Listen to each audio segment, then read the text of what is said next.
Yap. Ini tadi ada Mas Banu mau raise hand, terus ada Mas Yosef ini mau raise hand juga.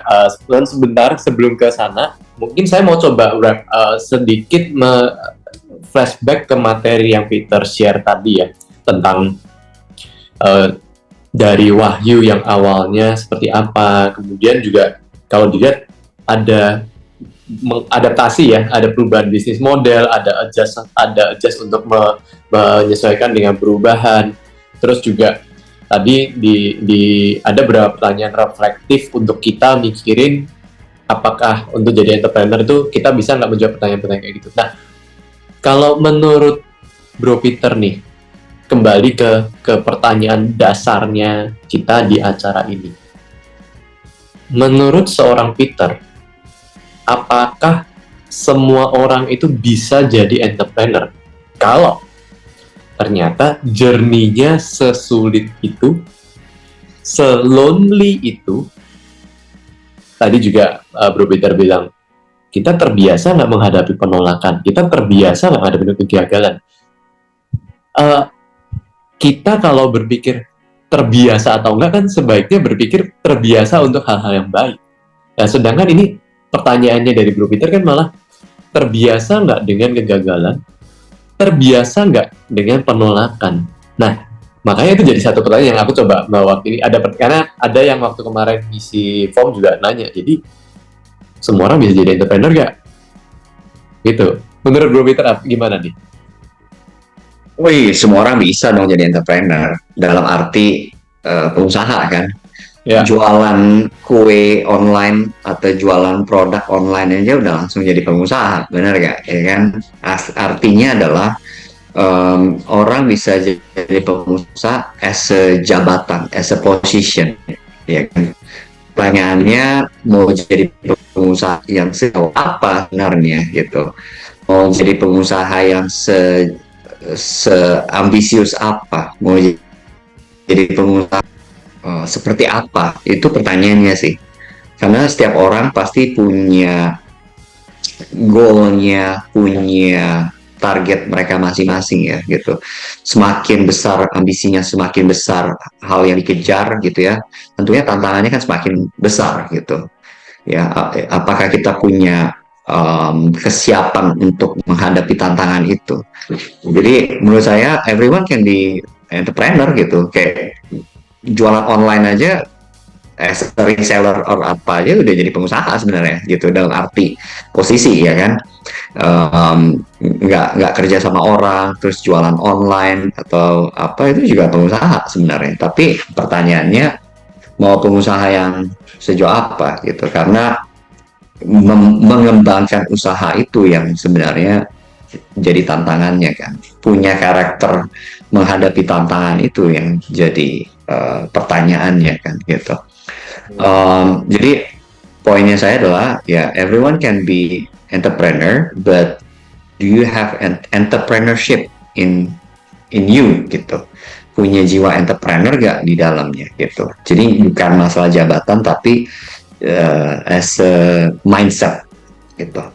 Title-nya bisa lah, title-nya buat semua orang bisa ya. Cuman mentalnya ada nggak ya? Oke, ini ada pertanyaan dari Mas Banu ya di chat. Pertanyaannya kan tentang gimana cara memilih partner bisnis yang tepat. Karena so far saya dalam berpartner udah 2 kali gagal gitu ya Mas Banu ya. Oke, monggo ke Bro Peter. Pilih partner yang nggak gampang ya. Saya bisa bilang kayak pilih jodoh kan sebenarnya ya. Kayak sama siapa kita married sebenarnya gitu.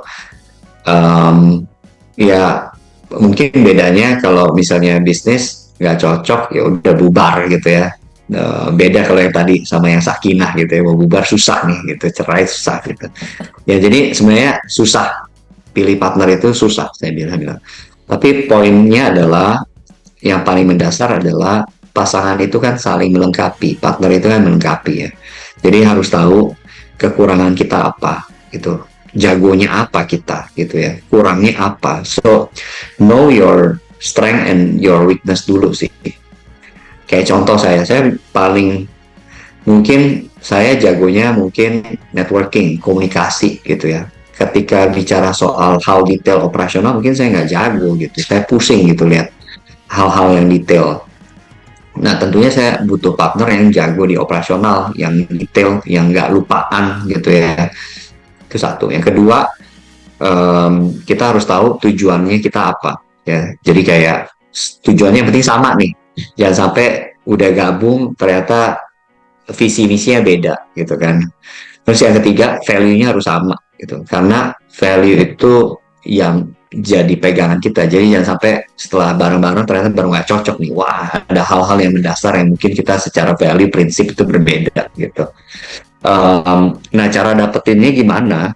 Cara dapetinnya tentu salah satunya saya bisa bilang lewat acara-acara kayak gini kali ya, gitu. Nggak bisa tuh berharap tiba-tiba ada yang kontak gitu ya, ngajakin partneran, nggak bisa gitu. Harus rajin untuk sosialisasi, harus rajin jual. Ya kayak balik lagi, buat saya partneran itu sama kayak milih jodoh. Nggak bisa tuh tiba-tiba jodoh datang gitu ya, nggak bisa tuh tiba-tiba datang sendiri, ya kecuali lewat apps gitu ya. Itu pun harus download apps dan pakai apps ya gitu kan, ya harus berusaha gitu. Jadi makanya kalau di dalam bisnis ya mungkin harus banyak-banyak networking, harus banyak-banyak posting. Semakin orang bisa tahu company-nya, semakin orang bisa tahu kita itu siapa, goalnya apa, bisnisnya apa. Ketika ada yang tahu, ada yang merasa inline, ada yang merasa bisa kontribusi, pasti akan kontak sendiri sebenarnya gitu. Jadi ya good luck, semoga ketemu pasangan yang tepat. Mungkin sambil nanti Mas Baru bisa respon, aku coba nambahin sedikit ya cerita tentang cari partner yang tepat ya. Ya setuju, memang cari partner yang tepat dalam bisnis memang juga seperti cari jodoh. Ya dari beberapa kali pengalaman startupku dan pengalaman start bisnis, ya ada juga yang memang kebetulan dapat partner yang kurang tepat. Nah terus juga ada yang dapat partner yang tepat, cuman aku secara pribadi kapasitasnya nggak nyampe. Jadi akhirnya visi misinya nggak sejalan. Nah, terus juga ada yang feel-nya asik di awal, cuman ternyata dedikasinya untuk ngembangin beda.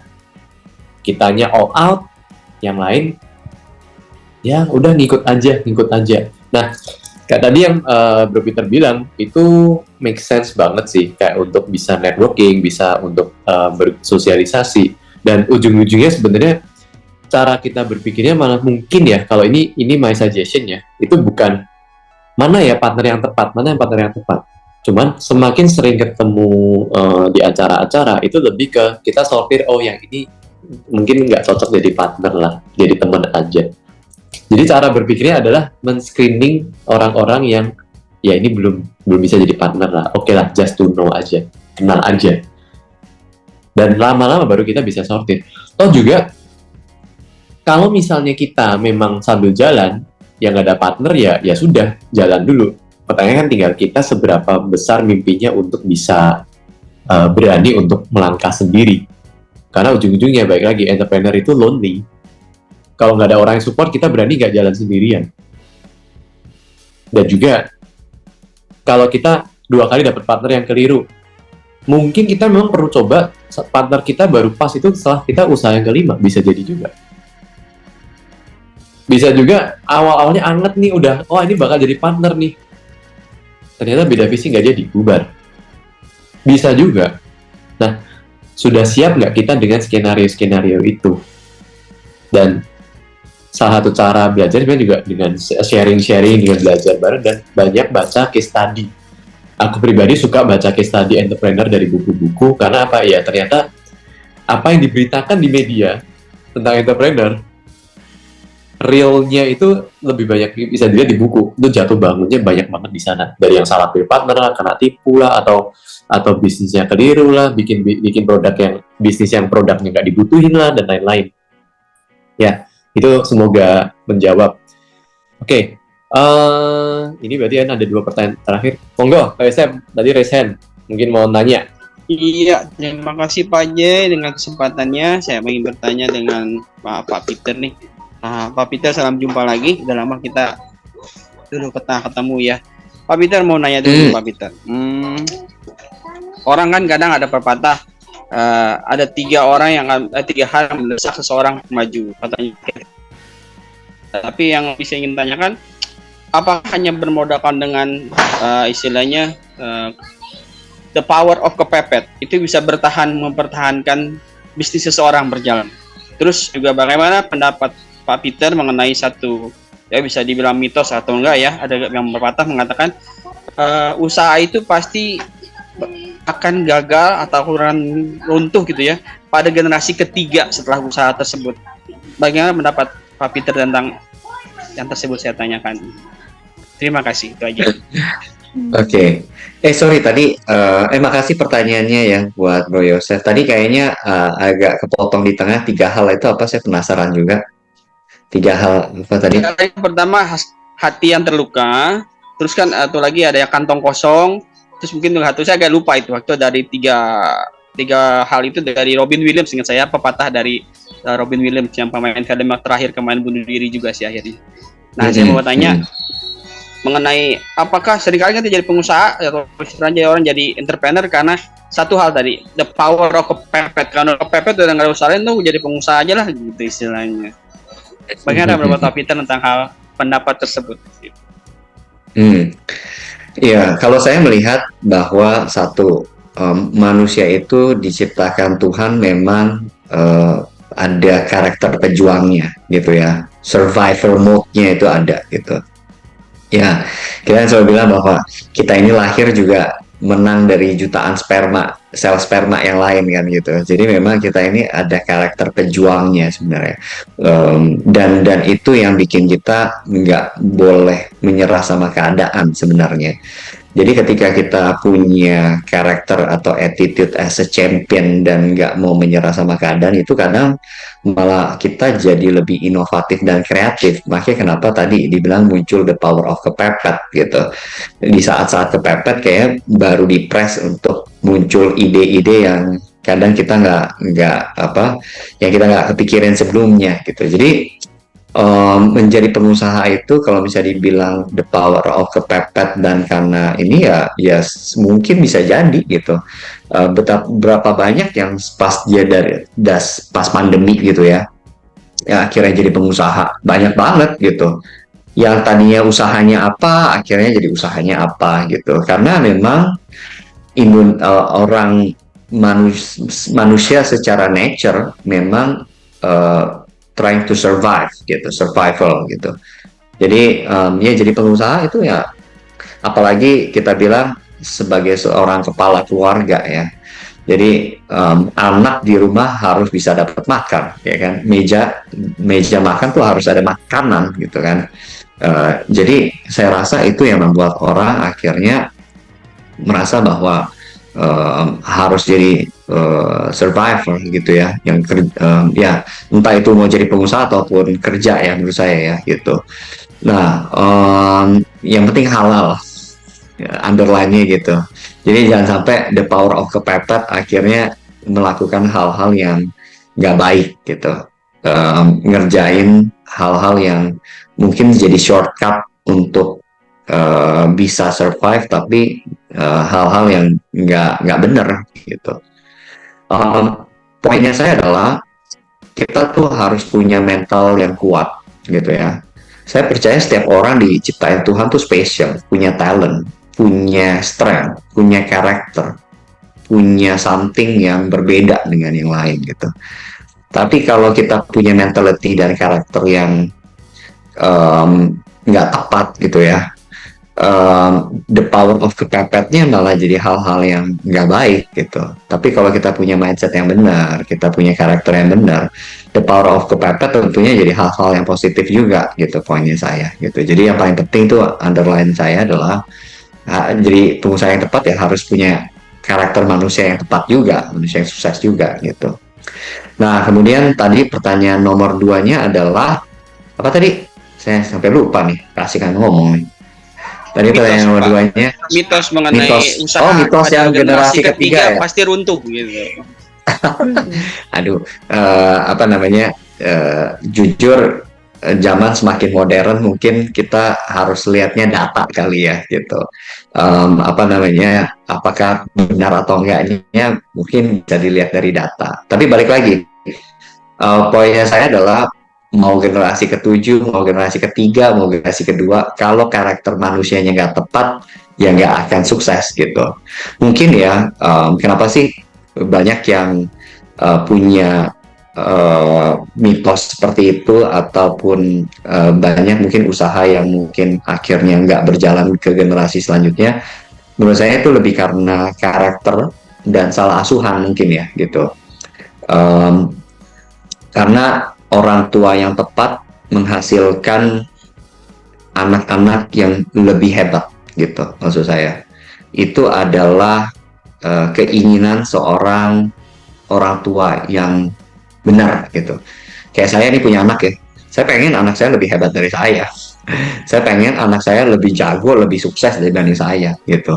Jadi mindset itu yang harus ada gitu. Gimana caranya? Ya saya harus ngajarin dia, saya harus bikin dia tahu kalau dunia itu nggak gampang. Saya harus kasih tahu bahwa dunia itu keras. Saya harus kasih tahu bahwa kita harus punya karakter yang benar. Saya harus kasih tahu kalau kita ini harus punya sandaran sama Tuhan. Saya harus kasih tahu bahwa dan lain-lainnya gitu.